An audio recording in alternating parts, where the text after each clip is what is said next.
Hello and welcome to the West Ham Network. Today's video is brought to you in association with our lovely friends at Surfshark. Now, the Euros are just around the corner. It's holiday season soon, my friends, and you'll not want to miss any of the football or your favourite TV programmes when you're on holiday, wherever you are in the world. You want to watch them on your devices when you want, where you want. And you won't have to scroll through hotel TV trying to find something to watch while you're getting ready for your night out. Surfshark can help you. Surfshark is a VPN, a virtual private network, which allows you to change your location. So you could be on the beach in Ibiza and watching UK restricted content, such as maybe the England coverage on BBC iPlayer or the latest episode of Bridgerton or Love Island. Surfshark has data protection capabilities, which make sure your private messages, your videos, your photos, and other sensitive material are protected. You can use it on as many devices as you like, even if they're being used at the same time. It's available on platforms such as iOS, Android, Fire TV, etc., etc. And because our friends at Surfshark are so nice and lovely, they're giving West Ham Network viewers 4 months free if you use the code West Ham Network. There's also a 30-day money-back guarantee, so there's really no excuses not to give them a try. There's a link in the video description below. We'd like to thank Surfshark once again for sponsoring the video. And let's crack on with it. Yes, indeed. Look, quick change. It's quick change. Russ and the West Ham Network. Hope you're safe and well. Thanks to our partners, Surfshark, who are following us with the Euros across the next few weeks. The Euros are upon us. It is Friday. It is 2024 Euros kicks off with Scotland versus Germany, the host nation, later this evening. And I'm getting the fever. I'm getting the Euros fever. I am a fair weather England fan. I don't really watch the qualifiers, the friendlies. I'll only check to see if Jared's playing and he didn't get injured, same as he did last year with Deck. But now, that's it. I'm off for it. The summer of sport, the summer of football begins as we've got the Euros. We've got Copa America. And also we've got the football in the Olympics as well. And then we start the Premier League. The Premier League fixtures come out next week. Jesus. Anyway, so this is your indispensable guide to West Ham and the Euros. That's what we're doing today. And so let's begin. So obviously the Euros kicks off in a few short hours. I can't wait. And obviously if you want to watch all of that action and you're abroad maybe on holiday, don't forget to use Surfshark. 4 months free. Or if you just want to catch up on the latest Bridgerton, which was out yesterday, I believe. That's why Mrs. Budden has been very quiet recently, because she's watching that. Now, we have got 4 representatives in the England squad, in the Euros 2024s. 4, we've got obviously Jared Bowen, as we know. He's on fire, and he's gently kissing Danny Dyer. Alphonse Areola has been included in the French national squad. And then we've got for Chechnya, we have got Captain Tommy Soucek and Vladimir Suva, who's back in the fold following his digression. He was obviously dropped for the last round of friendlies due to going out on the piss, wasn't it? I think. Now, in terms of how that rates for the rest of the Premier League, West Ham are mid-table. Actually, let me just move that off a little bit. Man City have 14. Man City have 14 players represented in the Euros. Arsenal 11, Liverpool 10, I think, and West Ham have 4, which has put us in mid-table. I'd say pretty much very similar to the Premier League's finishing position, to be honest. Interestingly, Crystal Palace actually have the highest proportion of English players going. They've got 4 of the England squad are from Crystal Palace, with Dean Henderson, with Mark Gear, with Eze, and with Adam Walter as well. So fair play to them. Ipswich, none. Bless them. Now, What about the games that you're interested in? That's what we want to see. Let's have a look at the group stages. So, in case just you've been under a rock for the last few months, this is the groups. This is how the groups. Obviously, Germany, the host, with Scotland, Hungary, and Switzerland. Group B, the proverbial group of death, maybe. Apart from Albania, Spain, Croatia, Italy. So, group C is our group, which is relatively kind to us. Group D, very tough group for France with Austria, Netherlands, and Poland in there. Group E with Belgium, favourites to go through that group. Ukraine, Romania, Slovakia. And then we've got Czechia, Portugal, Georgia, and Turkey. That's it. Turkey. That's how you pronounce it. Not called Turkey anymore. Turkey to differentiate themselves from the bird and the English expression of what a turkey is, apparently. So Turkey A. Same as obviously Czechia renamed themselves from the Czech Republic. So you can see we've got some interesting games there. And in terms of the West Ham representation, these are your dates for your diaries. Obviously, England plays Serbia on Sunday, 8 p.m. And then we've got Denmark on the Thursday, 5 p.m. So it'll be interesting to see how work works with that one. And then Slovenia on the following Tuesday. In terms of Areola, I mean, the chances are Bowen might get some game time. Areola's not going to get any game time, in my opinion.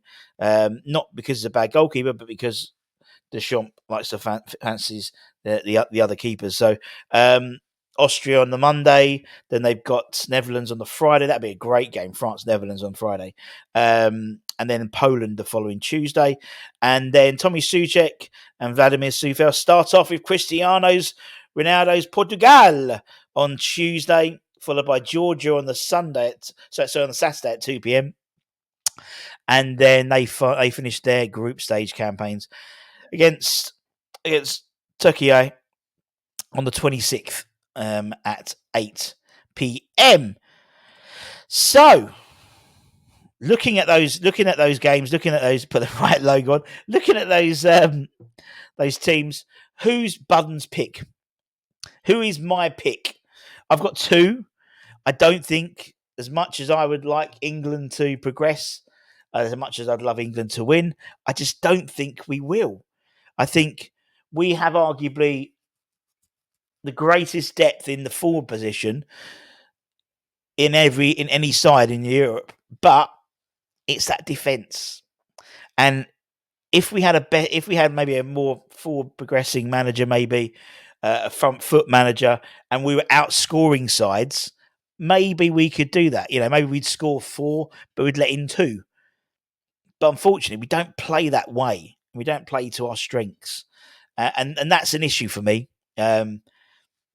Does sound familiar from last season, West Ham, in all honesty, isn't it?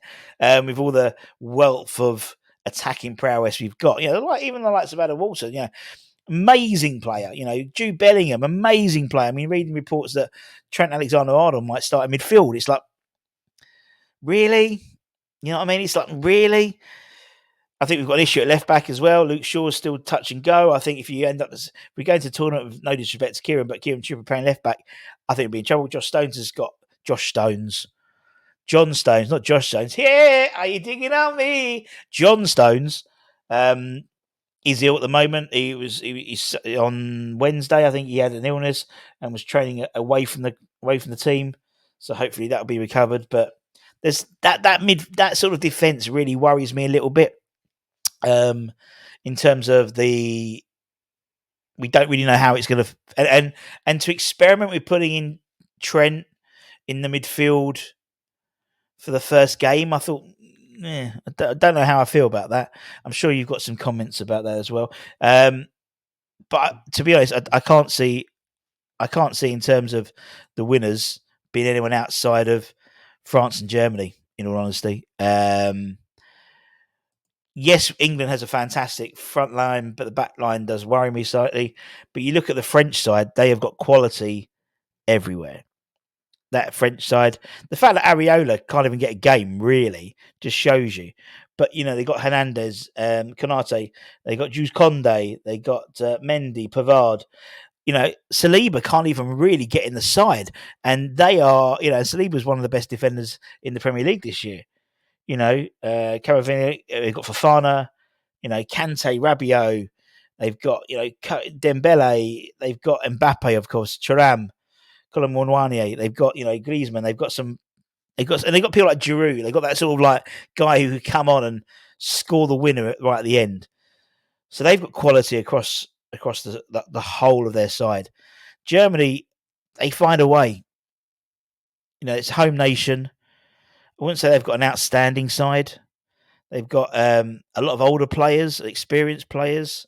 They've got some exciting players. Obviously, we know that Florian Wirtz from our time at Leverkusen, Musiala, Tony Cruz. Obviously, got a bit of bit of experience there.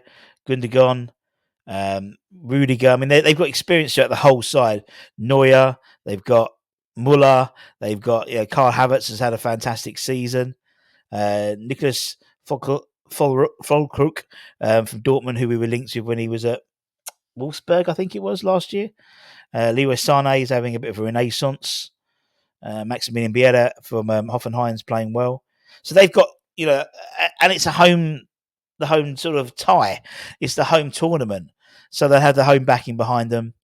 And the Germans always find a way. With that experience with Muller, Gundogan, Kroos, imparting that onto the rest of the side. I've got to fancy the Germans, I think. The French have got, on paper, the best side in the tournament, the best squad, but there's no experience there. I mean, you look at how they had their path. France has got quite a tough path. I think Germany got a relatively simple path through in terms of, no disrespect to Scotland, Hungary and Switzerland, but they should be winning all three of them. The Netherlands may be a bit of a tricky custom for France. You never know. And sometimes having the best side on paper, and as Brian Clough said, football's won on the pitch, not on paper. So we shall wait and see. But I want to know your comments. I'm fascinated to find out what you think in terms of the Euros. How interested are you about the Euros? Is it a distraction? For me, international football usually is a distraction from the Premier League. Obviously, we're in the summer now, so it does sort of tide you over until the Premier League fixtures, start in August. But who do you think is going to win? Who do you think is going to be a star? Who do you think is going to be the goal scorer? Who's going to be the top goal scorer in the tournament? Let me know. Don't forget, if you are going to go on holiday during the tournament and you want to watch the BBC coverage, you want to watch the ITV coverage, stuff like that, Surfshark, get on board with them. VPN, 30-day money-back guarantee, so you can do it. You get 4 months free as well if you use the code West Ham Network, and they're lovely guys as well. And you can protect all your data and your photos and videos at the same time. So nothing to lose. Anyway, until then, keep an eye on the channel. We'll be having Hammers Headlines and everything else coming on lately. And take care, stay safe, stay warm, stay humble, keep the faith. And thank you as well. We've hit 25,000 subscribers yesterday, I think it was. So thank you. Now we want to raid the 30,000. Much love. Take care.